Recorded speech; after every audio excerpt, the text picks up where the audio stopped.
Ooh, understand properties of linear equations. I don't know about you, but I love me some linear equations.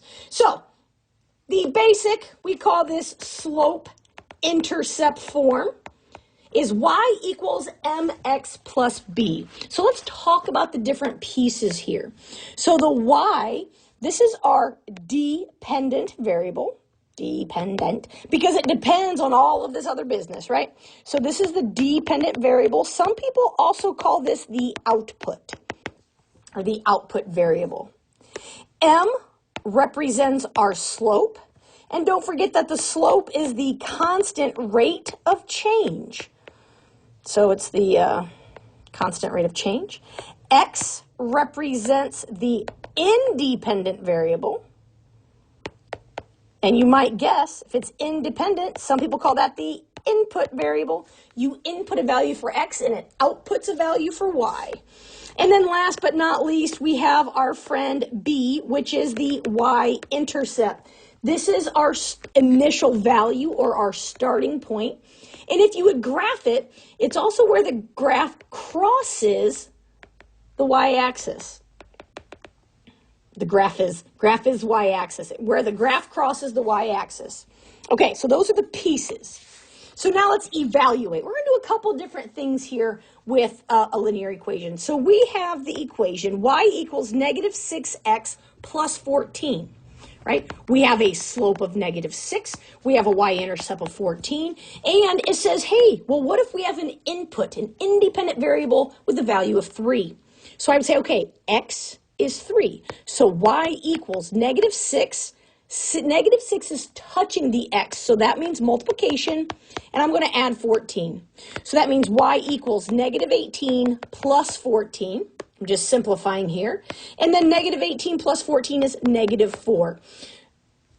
Just a negative 4.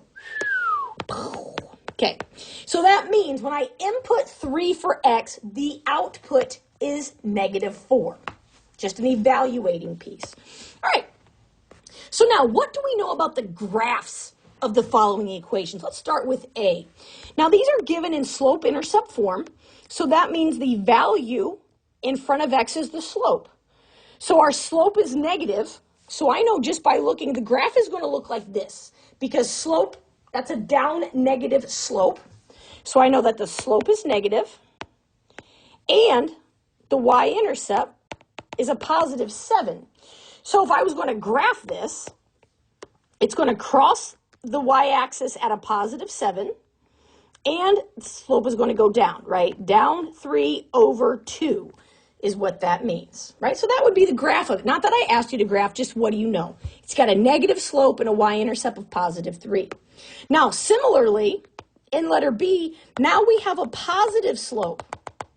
So if we have a positive slope, it's going to go up, right? And the slope is 4 over 1, so I would go up 4 and over 1 if I was graphing. And our y-intercept is negative. So if I was graphing this, right, my y-intercept would be below the x-axis because it is a negative value. What do we know about these two? Y equals 5. Now, and then we have x equals negative 2. Let's talk about these together. When you have just a variable equals a number, you have either a vertical or a horizontal line. And if you think, well, how am I supposed to remember this? Well, that's fine. Don't worry about it.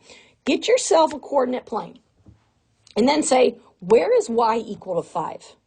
Well, it's positive. So 1, 2, 3, 4, 5. I'm on the y-axis at y equals 5. And it just cuts right through that because every point has to have a y value of 5. So this would be a horizontal line with a y value of 5. Now, similarly, if I have x equals negative 2, well, think about this is my x-axis. So here's x equals negative 2. Every point on my line has to have an x value of negative 2. So all of these have an x value of negative 2.